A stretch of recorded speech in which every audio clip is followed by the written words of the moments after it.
कि सर इस ऐवान में ना पीटीआई नाम की कोई पार्टी नहीं है। ये तो बड़ा अच्छा काम हो जाएगा कि जिसके बाद 10-12 अरब रुपए हो, वो 200 बंदा इकट्ठा करे, एक सियासी पार्टी बनाए और उसके बाद एक टेंट लगा ले कहीं डी चौक पर, क्या हो भाई आजाद उम्मीदवार, जीतते जाओ तो आते जाओ, जीतते जाओ तो आते जाओ, हैं?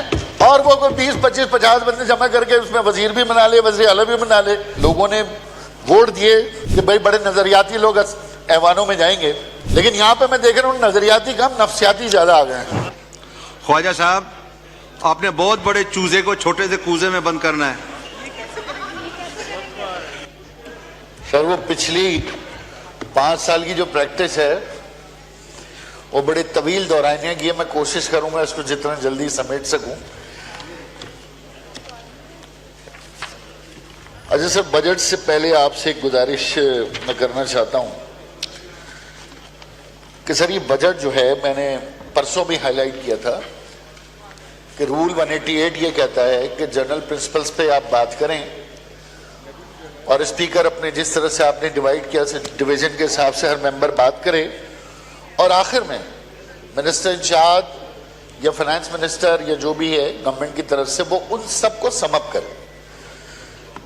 और इस पूरे रूल्स के अंदर अगर आप देखें तो कहीं पे भी ये नहीं लिखा कि बजट के दौरान, डिस्कशन के दौरान आप कोई करारदाद पेश कर सकते हैं, ना ही आप कोई पॉइंट ऑफ ऑर्डर उठा सकते हैं, और ना ही किसी पे कैफियत तारी हो जाए तो वो खड़े होकर शोर करना शुरू कर दे कि मैं मेरा मसला सुन लो।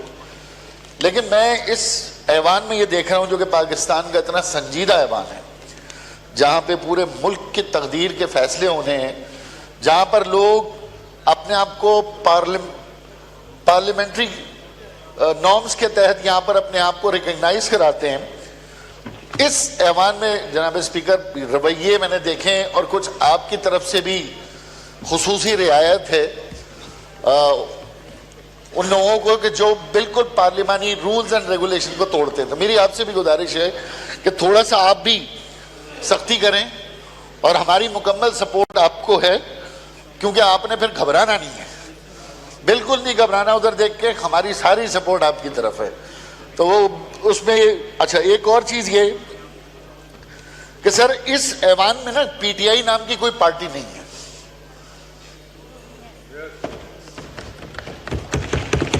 इस ऐवान में पीटीआई नाम की कोई सियासी जमात एग्जिस्ट ही नहीं करती। तो यहां पर मुख्तलिफ तकारीर हो रही हैं और आज भी मैं देख रहा हूं अदालतों में भी यही बहस हो रही है। यहां पर अभी भी ये तय नहीं है, बहरहाल यहां पर सुन्नी इत्तेहाद काउंसिल एक जमात है, वो जमात एग्जिस्ट करती है। उस जमात के बारे में बात हो सकती है, उस जमात का नाम लिया जा सकता है। बाकी जो मेंबर किसी जमात का नहीं है, उस जमात का इस हाउस में नाम ही नहीं लेना चाहिए। वो तो स्ट्रेंजर है, वो तो बिल्कुल एक अजनबी सी बात है। और एक बात और कहूं मैं आपको, अभी तो अदालत ने फैसला करना है। ये तो बड़ा अच्छा काम हो जाएगा कि जिसके बाद 10-12 अरब रुपए हो, वो 200 बंदा इकट्ठा करे, एक सियासी पार्टी बनाए और उसके बाद एक टेंट लगा ले कहीं डी चौक पर, क्या हो भाई आजाद उम्मीदवार, जीतते जाओ तो आते जाओ, जीतते जाओ तो आते जाओ, हैं? और वो कोई 20-25-50 बंदे जमा करके उसमें वजीर भी बना ले, वजीर आला भी बना ले। तो ये तो एक नया काम शुरू हो रहा है इस मुल्क का, लेकिन मुझे उम्मीद है कि अदालत इसमें फैसला देगी। और आखिर में सर ये भी है कि लोगों ने यहां पर, बड़ी बात होती है, लोगों ने वोट दिए कि भाई बड़े नजरियाती लोग ऐवानों में जाएंगे, लेकिन यहां पे मैं देख रहा हूं नजरियाती कम नफ्सियाती ज्यादा आ गए हैं। ऐसे ऐसे दौरे पड़ते हैं, ऐसी ऐसी कैफियत तारी होती है। मेरी गुजारिश ये थी, मैंने कहा लोगों ने वोट नजरियात की बुनियाद पे दिए हैं कि नजरियाती लोग ऐवान में जाएंगे, लेकिन यहाँ नजरियाती कम और नफ्सियाती ज्यादा नजर आ रहे हैं। अब बजट पे आता हूं। पहली चीज तो ये कि सर इस कॉन्स्टिट्यूशन में बहुत सारी एम्बिग्विटीज हैं, बड़ी जगह है इस कॉन्स्टिट्यूशन में रिफॉर्म करने की, क्योंकि ये बैक वक्त इस कॉन्स्टिट्यूशन में फेडरल रिपब्लिक भी है, ये डेमोक्रेटिक रिपब्लिक भी है, ये इस्लामिक रिपब्लिक भी है। तो मेरी गुजारिश है, जिस तरह पूरी दुनिया में होता है कि आइन के अंदर मुतवातिर तब्दीली के लिए नेशनल असेंबली में या सेनेट में एक मुस्तकिल कमेटी तश्कील दी जाए जो इस आइन के अंदर इसमें तब्दीली को प्रपोज करती रहे। अब यहां पर एक वजीर साहब ने कहा कि वो शेडो बजट वाली बात, सर हम तो पिछले 10 साल से सूबे सिंध में भी, मेरी राना अंसार अपोजिशन लीडर थी और अभी अली खुर्शीदी, हम मुसलसल शेडो बजट पेश करते हैं और यहां पर इस हाउस में मुसलसल फारूक सत्तार भाई शेडो बजट एमक्यूएम की तरफ से पेश करते रहे और इस बार भी हमने शेडो बजट पेश किया है।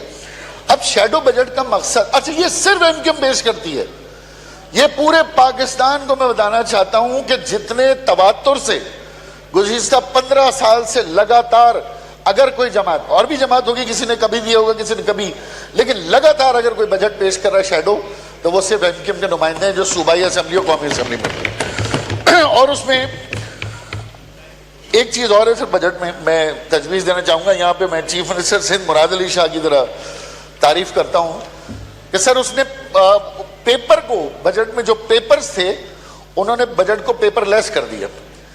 तो यहां पे भी कोशिश है कि ठीक है रिकॉर्ड के लिए मैं हार्ड कॉपी चाहिए, लेकिन बराए मेहरबानी ये जो 15-15 किलो 20-20 किलो की किताबें हैं, इनको एक यूएसबी में समेट दिया जाए और सिर्फ 4 किताबें में पकड़ा दी जाए। पीएचडीपी है, बजट इन ब्रीफ है, बजट एट ए ग्लांस है, बस ये 3-4 किताबें हमारे लिए काफी, बाकी यूएसबी में दे दी जाए। तो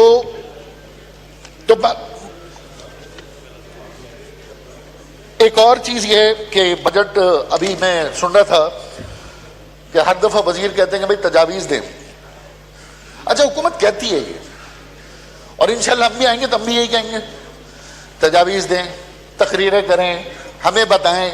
सिंध में भी यही होता है और इंशाल्लाह ताला हमारी बारी आएगी तो हम भी इसी तरह बेइज्जत बने बैठे रहेंगे, सुनेंगे तकरीरें, कबूल कुछ नहीं करेंगे, ना अपोजिशन का ना इत्तेहादियों का। और यही रिवायत रही है, जो एक सीट से भी ज्यादा मेजॉरिटी है, दैट मेजॉरिटी रूल्स, यही हमारी जमहूरियत है। उसके बाद हम जो भी तजावीज देते रहे।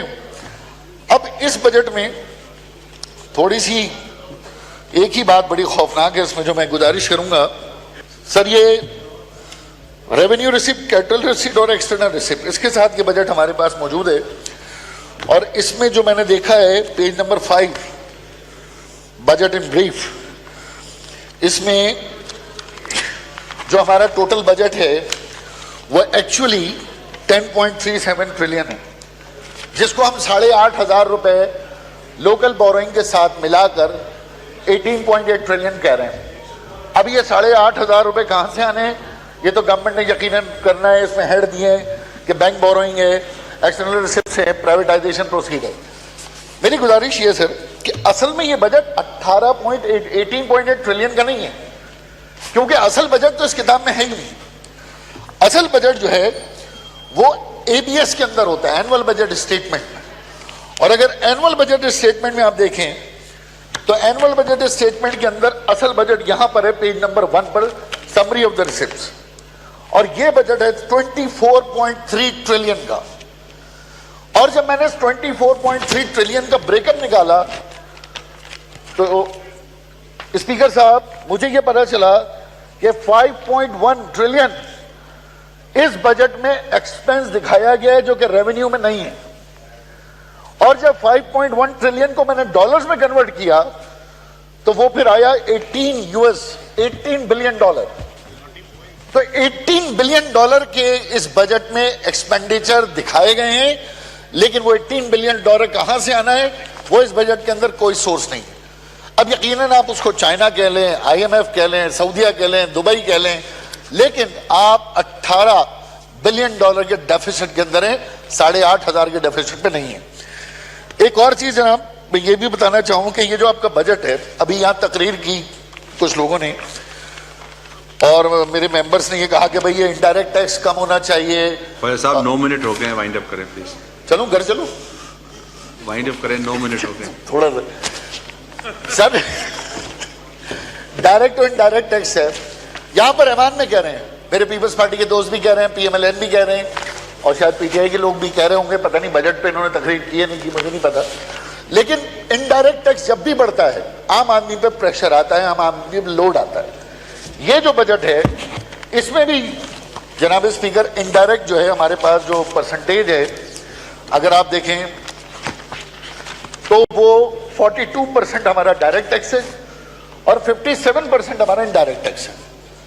अच्छा, यहां पे बात हो रही है, पाकिस्तान पीपल्स पार्टी के रिप्रेजेंटेटिव ये बात कर रहे हैं कि भाई इनडायरेक्ट टैक्स आपको कम करना है और डायरेक्ट बढ़ाना है।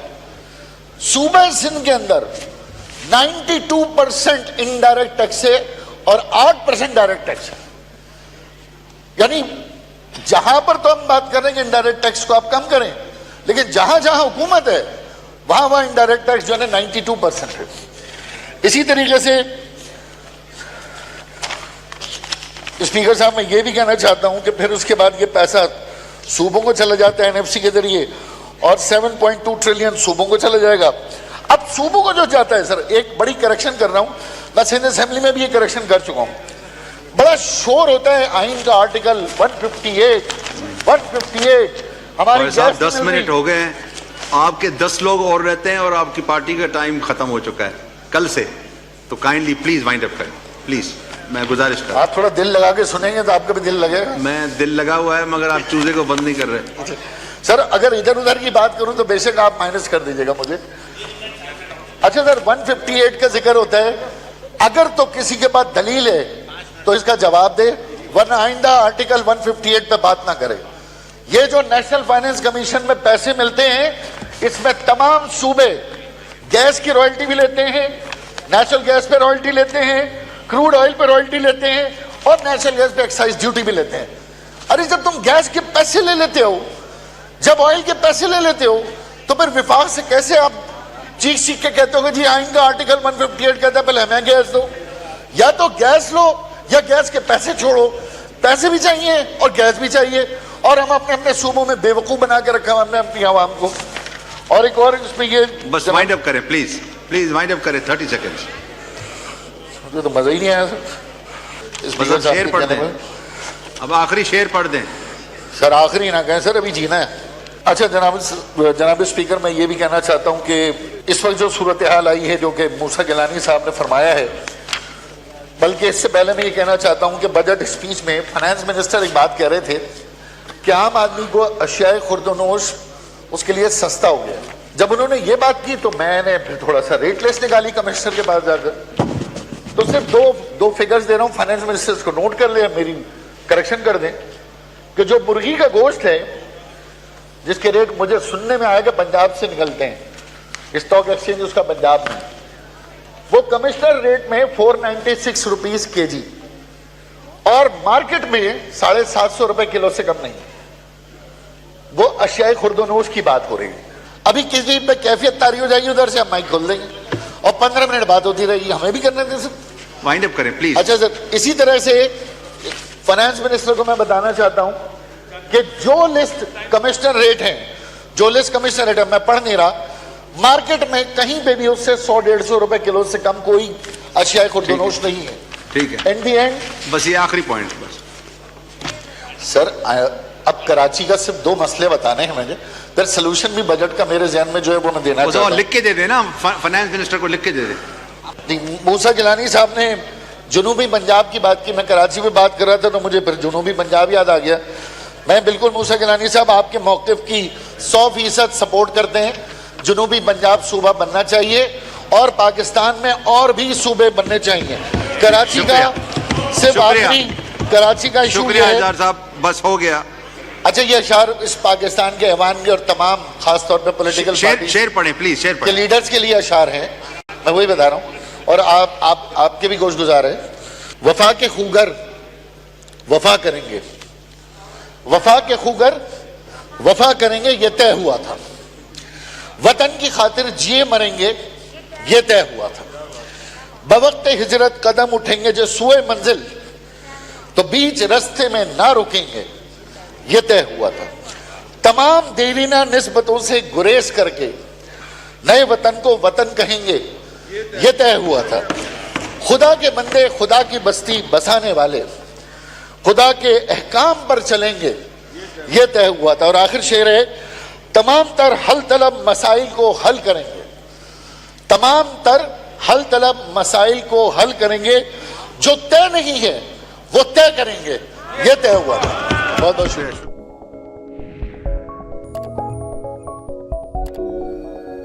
है।